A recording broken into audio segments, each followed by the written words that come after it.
Hi, this is Tom. Welcome to my app. I want to share something that I found really exciting. This has to do with using Claude Code and NotebookLM. So NotebookLM has CLI, a command line interface that can be used with Claude Code. So the Claude Code will create notebooks. And the part that's exciting is I was having a problem with Claude Code being able to read from the notebook. So Claude Code could write to the notebook, it could create the notebook, it could have the notebook create videos, create slides, do all sorts of things. But it couldn't read from it, so it couldn't like iterate, improve the result of the notebook. You had to do that like in separate shots. And I actually had worked on a workaround for that using Google Docs, because Notebook can write to Google Docs, and Claude Code can read from Google Docs.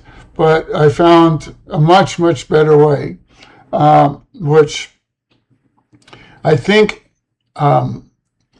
there was an update that I had missed, and that's why it was from the CLI. That's why this functionality was missing for me. I think it's been around for a while, but I just didn't know about it. But what it is Claude Code can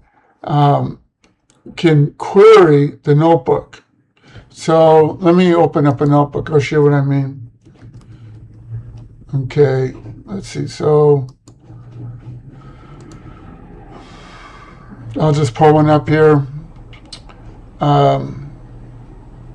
This is a good example. All right. So this was a test that I did with Claude Code on the current state of Claude Code. And that's because Claude Code has a cutoff date, so it doesn't know what its current state is. But NotebookLM, could load sources and find out what's the current state of Claude Code. And then Claude Code can query, like what we're seeing here, where you can type in the chat and ask it questions. And Notebook gives you, certain simple questions to ask. Anyway, Claude Code can do this through the API. Well, it's not really Google has an API for NotebookLM, but it's only available for, I believe, for the enterprise version. But there is a command line interface that's been done by a third party. And that's what I was originally showing here. That's what this is. This talks about this video. And I'll mention a little bit more about that in a moment. But anyway, Claude Code can interrogate the notebook, query it, ask it questions, and then use that to get a recursive workflow to do a number of things. That's what I want to show. Okay, so let me go here. All right. So this app I'll put in the description of the video. And this talks about the command line interface, or CLI, for NotebookLM. Honestly, the easiest way to do this with Claude Code is you can just tell it that you want to set Claude Code up so that it can talk to NotebookLM, and tell it there's a CLI for it, and ask it to research that for you and walk you through it. And it's really easy to do. That's the easiest way to handle that. And then, so you can get the CLI hooked up with Claude Code. Now this is Claude Code, the CLI version of Claude Code. So if you're running on Windows, then I don't have it open yet. I'll go ahead and open it. So here's how you open that. So I'll open up PowerShell on Windows. I wonder why I did that twice. I don't know why I got two of those. Okay, and then I will start Claude Code, which let's see here. Okay, So now I'm starting up Claude Code, and this is a PowerShell terminal. So that's how this is running. And then I can use Claude Code in this CLI, and Claude Code can use the CLI to install the connector apparatus so that it can work with Notebook. And it can create notebooks. So this notebook that I showed you, Claude Code created this notebook. It created this video. It created the slideshow. And the part that's new is that it was able to query the notebook so that it could find out what was in the notebook in order to do things. So let me go here, and I'll be a little clearer about what I mean to do things. All right, so in this app that I'll include in the description of the video, it goes through a number of things, like how the workflow works, how to set up the notebook, and here we have how it reads from the notebook. And I'm not going to go into this because you can just read that from the app. But what I want to go through is why this is important. Why I'm excited about this. So this will give some examples here. So here's one example. So Claude Code has a knowledge cutoff of August 2025. So it doesn't know anything that's happened to itself since August of 2025. And so, and this pertains to anything that's current. So anything you do with Claude Code, if you want it to be current, it has to search the internet to find it. So it could do that. Or another way that you can work is you can have NotebookLM do the research, because it's really good at that. That's what it's designed for. And then Claude Code can just read from that. And that's, so these are showing some use cases. So that's one, would be things that have happened since the cutoff date.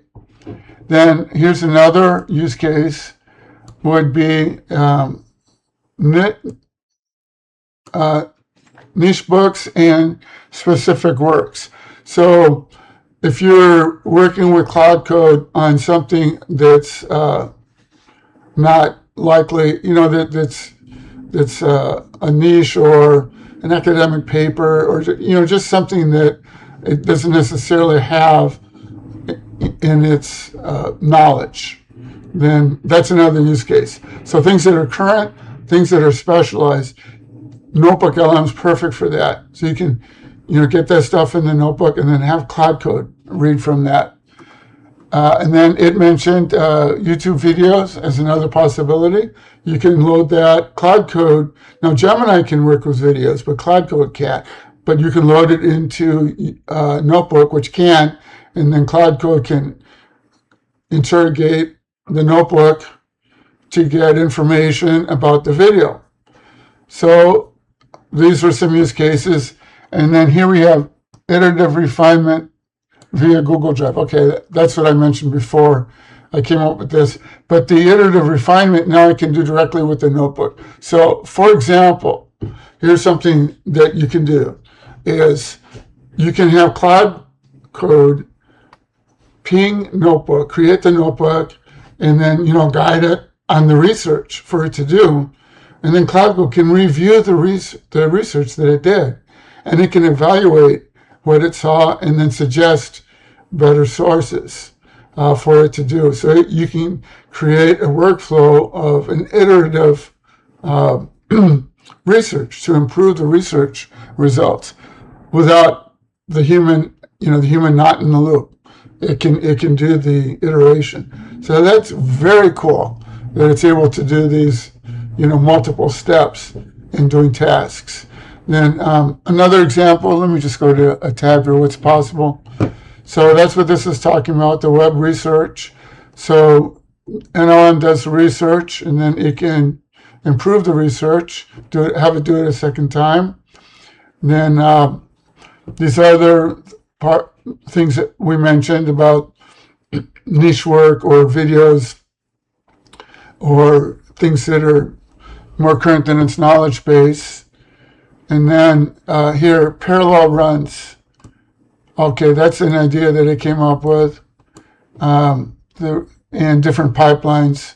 But the quality gating, so this is what I was just talking about. This is what I wanted to highlight. So it can query the notebook, evaluate the content, and then it can trigger a redo to improve the content. And I'll mention like another workflow that that I'm doing would be, so this app that I did, that I'm looking at right here to show this. So Claude Code built this. Claude Code does everything. Claude Code built this app, and Claude Code deployed it to GitHub, where I'm showing it from. And in order to get the information for the app, it got it from the notebook. So it can create the notebook and then query the notebook, get the information from the notebook, and use that to build a web app and deploy it. So lots of neat possibilities, lots of neat use cases that are made possible by this ability of Claude Code to query the notebook.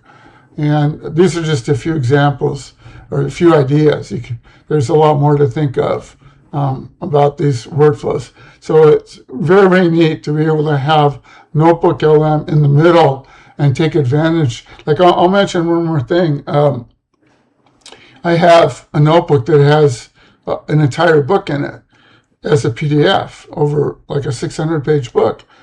And no problem for the notebook to handle this, where Claude Code can go to the notebook and then query it and ask it all about the book, and then, Bill, I've got a web app, for the book.